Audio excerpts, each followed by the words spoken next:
Welcome back. My name is Catherine Achenga. Our sign language interpreter this evening is Lensa Odingo. Let's now focus on some of the stories that we have lined up for you tonight.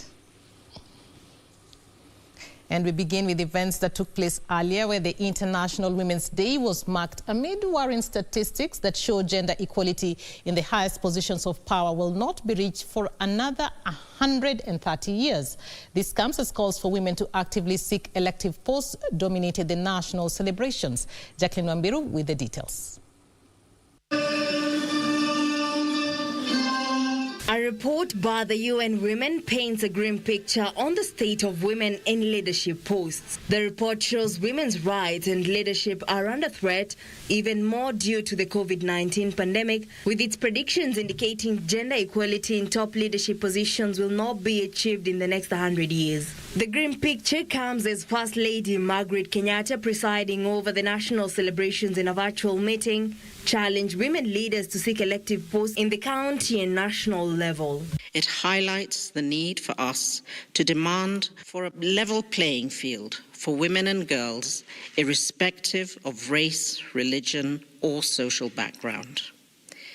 Here in Kenya, while we applaud the current 23% representation of women in the National Assembly, we still have more work to be done to achieve the constitutionally proposed two-thirds gender rule.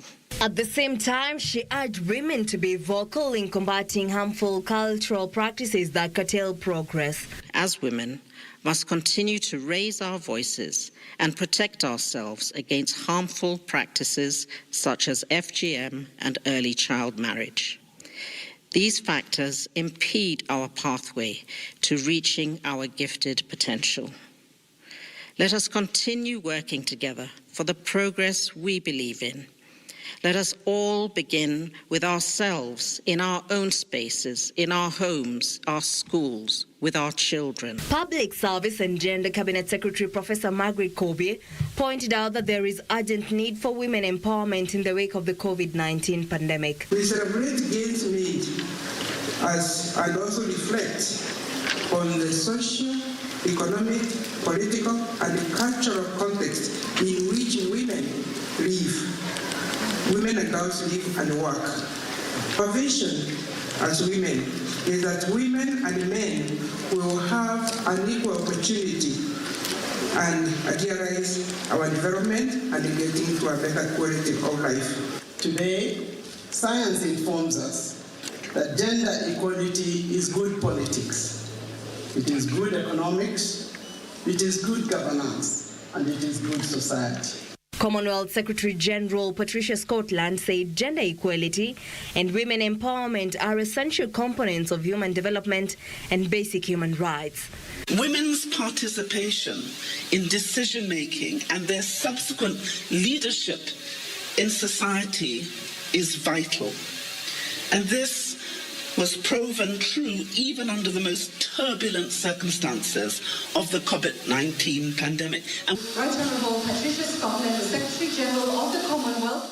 During the celebration, annual Trailblazer winners were feted for the contribution in advancing gender equality and women empowerment. Certificates were also issued to graduates of the first cohort of Women in Political Leadership Training Program. The 50 Million African Women Speak digital platform aimed at empowering millions of women in Africa to start, grow and scale up businesses by providing a one-stop shop was also launched. Separately, Kotu is calling on the government to ratify Convention C-190 that will enable women to be protected against gender-based violence and sexual harassment. They would like the government to be serious with this gender violence, because even at home we have seen what is happening. Even women, mothers, wives are killing their husbands.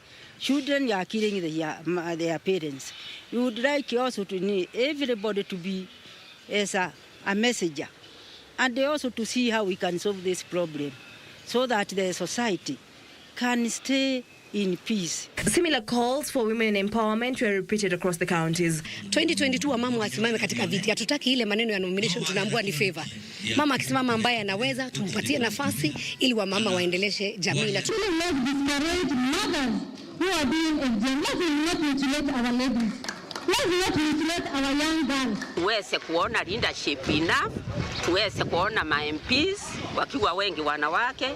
The theme for the 2021 International Women's Day was Women in Leadership, Achieving an Equal Future in a COVID-19 World. Reporting for Channel 1 News, I'm Jackie Wamburu.